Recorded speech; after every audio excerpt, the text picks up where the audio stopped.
नमस्कार दोस्तों, आप देख रहे हैं ट्रेंडिंग इंडिया न्यूज़। किसानों ने एक बार फिर से सरकार के प्रस्ताव को ठुकरा दिया है और कहा है कि हम इस आंदोलन को और तेज़ करेंगे।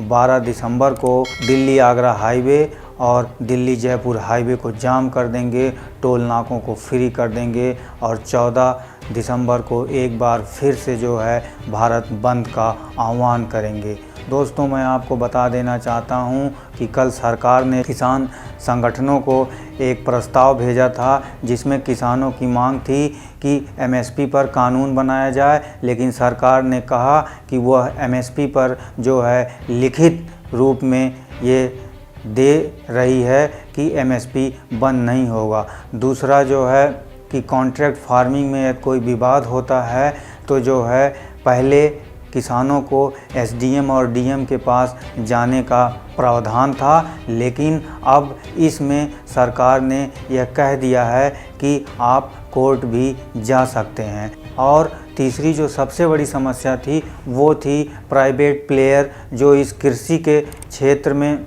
अपना निवेश करेंगे, खास करके जो मंडियों के बाहर लोगों का सामान खरीदेंगे। उसमें पहले ये था कि उनका पंजीकरण और जो है उनके ऊपर टैक्स नहीं था, लेकिन सरकार ने यह कहा है कि वह इस प्रावधानों में संशोधन करने के लिए तैयार है। इनका पंजीकरण भी होगा और जो टैक्स मंडियों में वसूला जाता है, राज्य सरकारें वही टैक्स इनसे भी वसूल सकती हैं।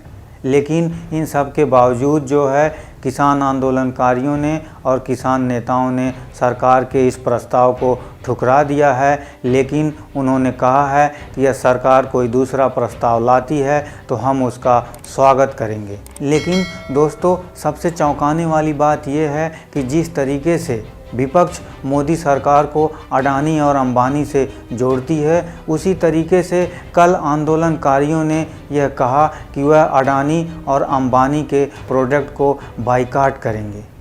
इससे ये जो है साफ होता हुआ नज़र आ रहा है कि कहीं ना कहीं ये किसान आंदोलन जो है राजनीति से प्रेरित होता हुआ दिख रहा है।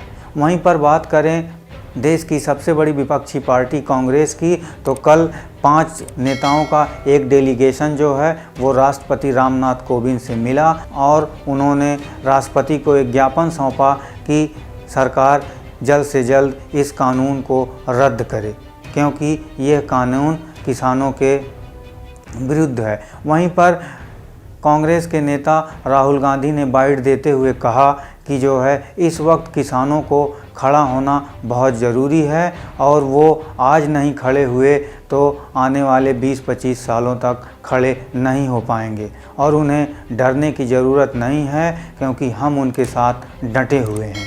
तो दोस्तों, आप समझ सकते हैं कि इस जो है किसान आंदोलन में कहीं ना कहीं राजनीति छुपी हुई है और इस किसान आंदोलन का मेन मकसद जो है वो कहीं ना कहीं मोदी सरकार को झुकाना है। उनको इन कानूनों से कोई लेना देना नहीं लग रहा है, क्योंकि जिस तरीके से विपक्ष जो है सरकार पर हमला करता था कि यह सूट बूट की सरकार है, यह मोदी अदानी और जो है अंबानी की सरकार है, उसी तरीके से अब ये किसान नेता और किसान आंदोलनकारी भी कल जिस तरीके से इन्होंने आह्वान किया कि हम रिलायंस के प्रोडक्ट का बाइकाट करेंगे, अदानी के प्रोडक्ट का बाइकाट करेंगे, तो इससे ये साफ होता हुआ नज़र आ रहा है कि इसके पीछे कहीं ना कहीं राजनीति छिपी हुई है। एमएसपी पर किसानों की डिमांड थी कि सरकार जो है इसको लेकर एक कानून बनाए, लेकिन सरकार ने अपने प्रस्ताव में कहा कि वह लिखित में देने को तैयार है कि एमएसपी बंद नहीं होगी।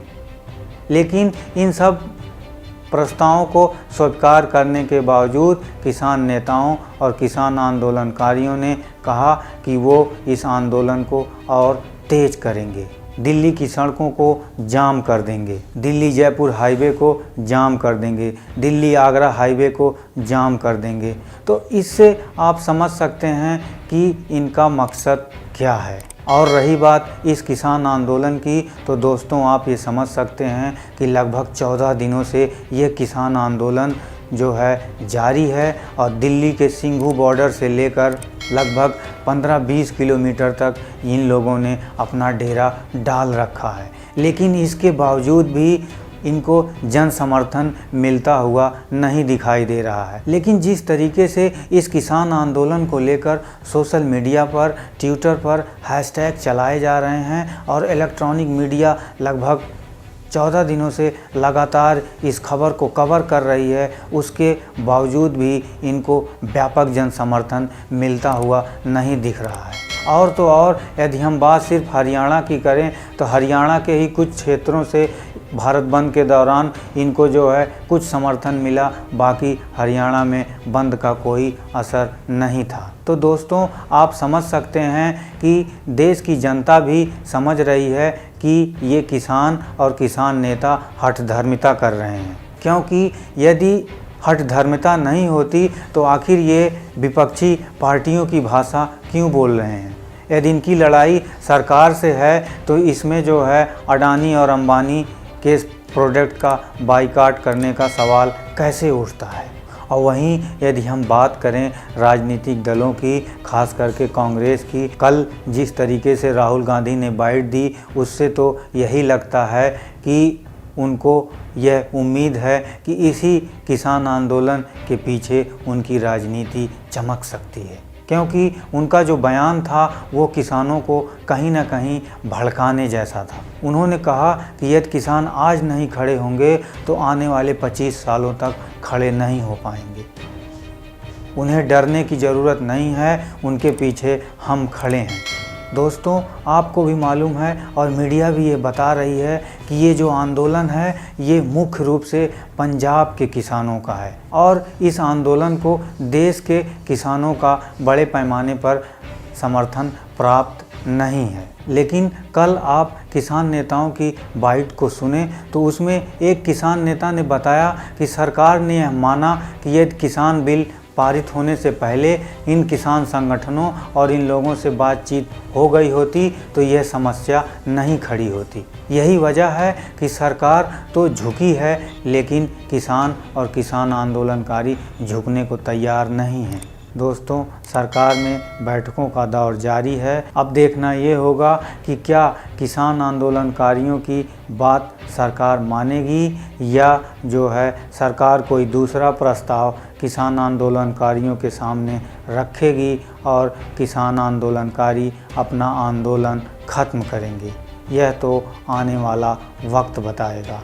लेकिन जिस तरीके से किसानों ने पूरी दिल्ली को घेरने का प्लान बनाया है वह बहुत ही निंदनीय है, क्योंकि आपकी लड़ाई सरकार से है और आप जो है आम जनता को परेशानी में डाल रहे हैं। यह आपको सोचना होगा। ये वीडियो आपको कैसा लगा हमें हमारे कमेंट बॉक्स में ज़रूर बताइए और हमारा चैनल सब्सक्राइब करना मत भूलिए। जय हिंद, जय भारत।